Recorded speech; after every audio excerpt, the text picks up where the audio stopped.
I was feeling good and I stopped the recording. I said, okay, I'm finished. I did it. It's good. And then I realized it wasn't recording. So I started again and I said, oh my God, the book is longer than I even anticipated. I'm tired, but I just wanted to do some recording. So I started recording again. And then I realized, oh my God, it's still not recording. So I said, okay, I guess Spirit doesn't want me to share this book. And what it was, I felt like Spirit was saying, you don't need to be doing that. Okay. So then I looked to my left and I saw my favorite book. And these books that I was reading were stuck in this page. Two books were stuck in this page. One was about Orisha and one was about something else. I don't even know exactly what it was. But I'm like, wait a minute. Okay, so this is one of my favorite books, if not my favorite book. Malidoma Patrice Somé is one of the main reasons why I came on Instagram. I started reading his books and sharing the wisdom, the healing wisdom of Africa with you from this particular book, right? So I said, okay, I said, well, maybe something needs to be said from this book, right? Read to you, right? So I look on the page and it says, there it goes, must read and share. See, it's like funny when you're on the video, you gotta like figure out what side is going. It's called Mineral Memory and Collections. Westerners often respond to what they hear their bones telling them by collecting and storing various objects. To the indigenous, watching the objects a person collects provides a clue to what spiritual source a person is drawn toward. For example, there is a young man in my maternal family who, after his father died, began acting quite unusually. Not only was he speaking out loud by himself most of the time, refusing human companionship, but he was also quite inexplicably collecting scraps of metal. The little room he occupied in the compound was crowded with random metal objects, from bicycle parts to old tin cans, radio antenna, and dead light bulbs taken from flashlights. From these pieces of scraps, he made things that appeared to be most functional. He would sit alone quietly as if listening to an inner voice, then make a sound of agreement before picking up an object from his junk pile, then listen some more while looking around. It was obvious that he was being instructed by Spirit about what to collect and what to do with the things he collected. The results were sometimes amazing. He was the first in the village to build a shortwave radio, instructed only by Spirit. And he designed a system of electronic circuitry to make his room into a symphony of flashing lights. He would spend his day mostly listening to the other world, reporting on what he heard on any subject.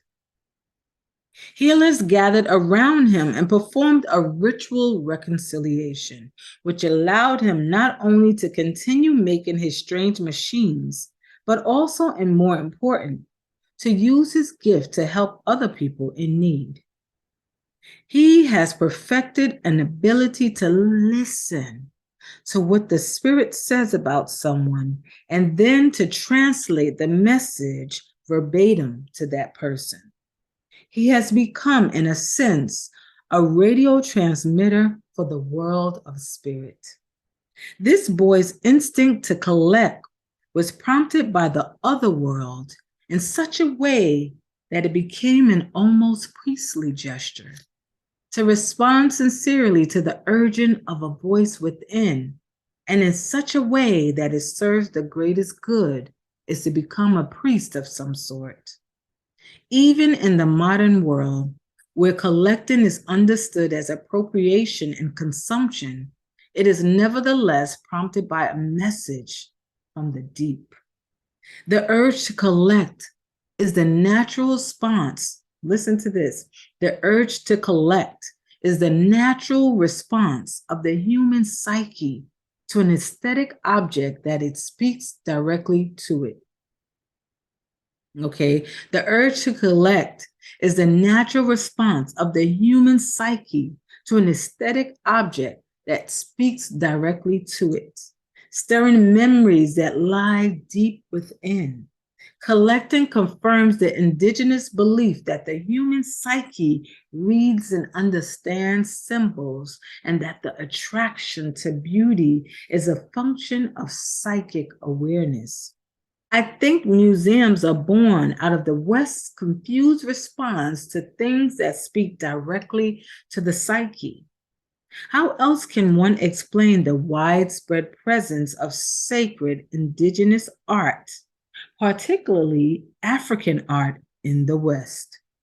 African artistic productions are more accessible outside of Africa than inside it.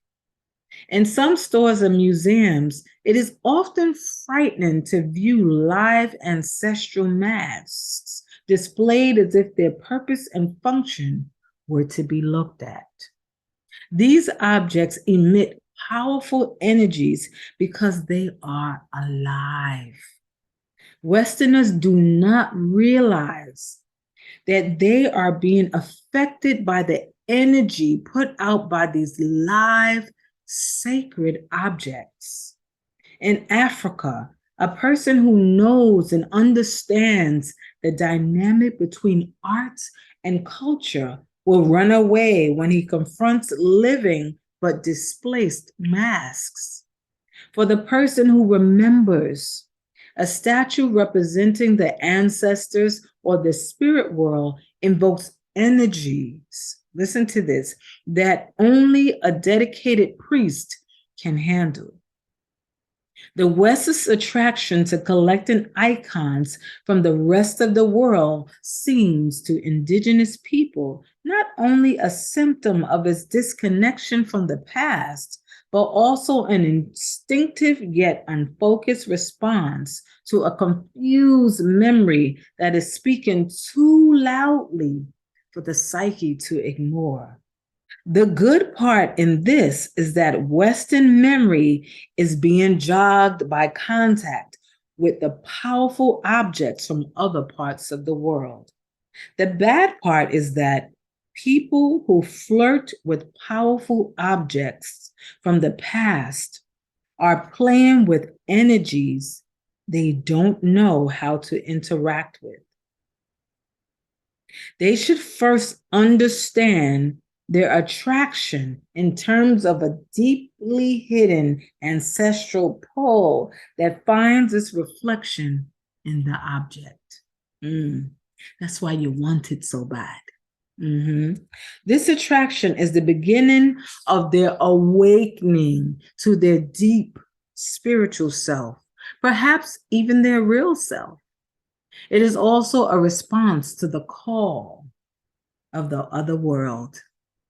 To further the awakening begun by attraction to a symbolic object, frame your attraction in a series of ritual dialogues in which you speak to the things you are attracted to. In this dialogue, it is important to speak to the object as though it is animated by a spirit and is alive, not as though it is simply a symbolic representation of something in the distance. In the indigenous view, a mask of an ancestor is not a symbol of the ancestor. It is the ancestor. An indigenous person, upon hearing that the mask is only a carving, not the spirit itself, may well respond coldly that this means the speaker can't see. The eye of the indigenous sees a lot more than appearance. Then, as you engage in dialogue with the object, describe to it as clearly as possible the feelings and images that arise in you as you associate with the object. Have dialogue with it, talk to it, right? Such an exercise means recognizing that to be attracted to ancestral objects is to be called by another world. The attraction is an invitation to respond, whether or not one knows exactly how to proceed. The simple acknowledgement of having heard the call is enough. Mineral tells us that we know what we need to know if we would but remember. And our bones, which Malidoma always talks about, is the knowledge that tells us how to connect to the ancestral energies through the fire, how to decipher the hieroglyphics of nature, how to nourish ourselves from the abundance of the earth without destroying it, and how to find reconciliation to a myriad of troubles and woes in the water. Mineral is also metal, the wire of communication that connects all of the individuals in a community through stories and collective memories.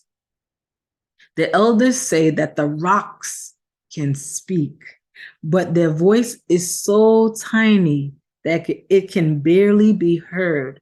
The rocks remind us to be still and listen carefully, to stop searching outside of ourselves for that which we already hold within. Are you getting anything from this? Did you get anything from this? Because the spirit of Malidoma Patrice Somé, who is now in the other world, wanted me to share this with you because 2 times I tried to record the narration of a book that wasn't this book. And then I happened to look and say, wait a minute, that's my favorite book to the side on my little bookcase right next to my computer.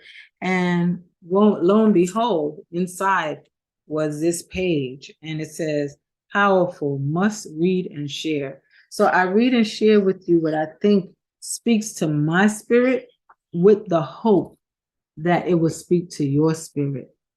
So there's some of you that I have a dear, dear brother and friend, spiritual connection. You know, we found each other, who is getting ready to embark on something that is so huge. And it's our ancestral maths and carvings. And I'm hoping that when he listens to this chapter, that he will get something out of it to understand it is deeper than culture.